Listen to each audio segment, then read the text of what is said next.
This place is great. You know, it's whimsical and fun. What are you looking at, mother? Easy, Rick. Rick and Morty often feels like a completely bonkers show without rules or limitations. But the show is universally loved in part because each episode is written to conform to the same rigid structure. The so-called story circle is my attempt to remove all of the hard and repeated work from the task of breaking a story.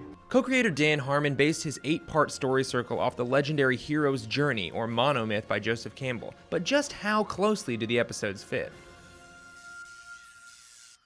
Rick and Morty Season 1 Episode 5 is the famous Meeseeks episode. I'm Mr. Meeseeks. Look at me. Morty takes the lead on a meta Rick and Morty adventure about adventures, while the Meeseeks almost murder Jerry for being so punishingly mediocre. Remember, an ideal story circle has 8 phases. 1. Comfort zone. 2. Want something. 3. Enter unfamiliar situation. 4. Adapt to it. 5. Get what they want. 6. Pay a heavy price. 7. Return to the familiar. 8. Having changed. The A story of this episode is possibly the most meta plot in the show's history. It's literally a deconstruction of story structure and an examination of why stories work or don't work. They actually wrote the premise of the episode after co-creator Justin Roiland had pitched so many insane plot points. This story is about adventures and whether or not they're good or bad. Yeah, Morty's version of an adventure versus Rick's. It's like a reflection of you and me story-wise. It's like, I'm gonna lead an adventure, and you're like, all right.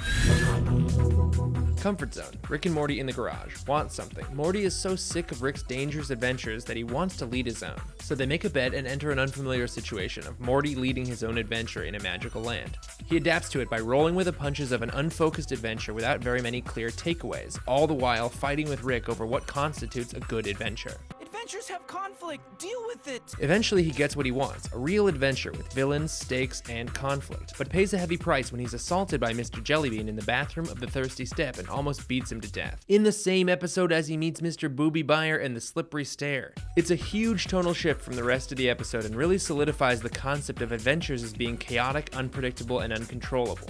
He returns to the familiar when Morty gets away from Mr. Jellybean, and together with Rick, they complete the adventure back to the town. Having changed, Morty no longer sees adventures as outings or pastimes, and instead treats them with a newfound respect and fear. Rick also has a perfect story circle in the A story, and for the first time, he plays the emotional foil to Morty. It starts in the same comfort zone, Rick and Morty in the garage, but Rick wants something. Rick wants to prove that Morty doesn't know anything about adventures and that he, Rick, is the ultimate leader. Unfamiliar situation of Rick letting Morty take the lead, forcing Rick into the unfamiliar sidekick position. Adapt to it. Rick deals with his loss of power by constantly sniping at Morty as the adventure appears unstructured. Ooh, boy, Morty, you're really showing me how it's done. Real straightforward and fun. Eventually, he gets what he wants when Morty comes out of the bathroom and admits that his adventure is bad. But Rick pays a heavy price when he sees that Morty was deeply wounded on this adventure and that by not being a good sidekick, he was somewhat responsible. They return to the familiar when Rick saves the day as usual by winning untold schmeckles at whatever passes for poker in the Thirsty Step, giving it to the townspeople, and then murdering the shit out of Mr. Jellybean.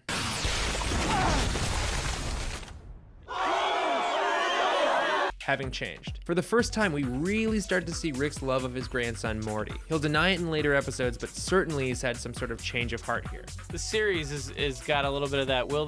Does Rick love Morty? Does he not?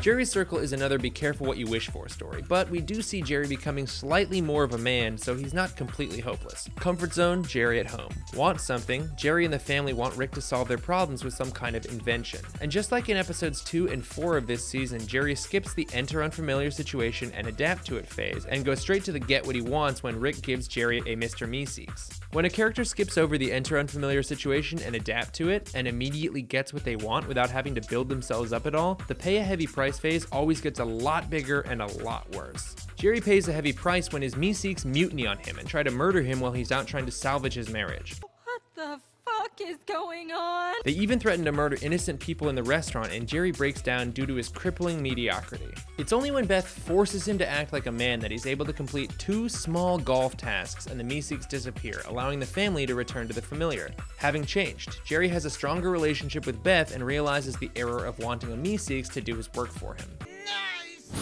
Mr. Meeseeks is an interesting device in this episode, but Jerry's original Meeseek does have a fairly complete story circle of his own. Comfort zone. Mr. Meeseeks existing in the real world. Wants something to solve problems. Enter unfamiliar situation. Mr. Meeseeks encounters a problem he can't solve. He adapts to it by getting frustrated and summoning more Mr. Meeseeks, and they all try to kill each other only to find that they can't die. Eventually, he gets what he wants, a plan to murder Jerry and thus fulfill their bargain. But he pays a heavy price by having to violently threaten the lives of many people to get to Jerry until Jerry proves he's better at golf and allows Mr. Meeseeks to return to the familiar by puffing out of existence. Having changed, he's no longer burdened with life. My favorite part of the episode is the very end when Rick says his catchphrase for the first time. Writer Ryan Ridley originally wrote it as Rick spins on the floor like Curly from the Three Stooges and says whoop whoop whoop whoop whoop whoop. But when Justin Roiland recorded it, he improvised it as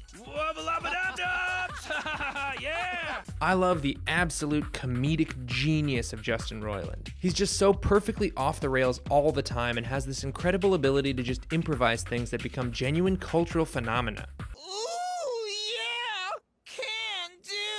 Dan Harmon's ability to structure a story allows Justin Roiland's blunt force insanity to shine without overpowering the logic of the piece. The A story about Rick and Morty's adventure is largely about that very premise, and it's great to see how consistently funny they can be just by following their own formula of chaos plus structure.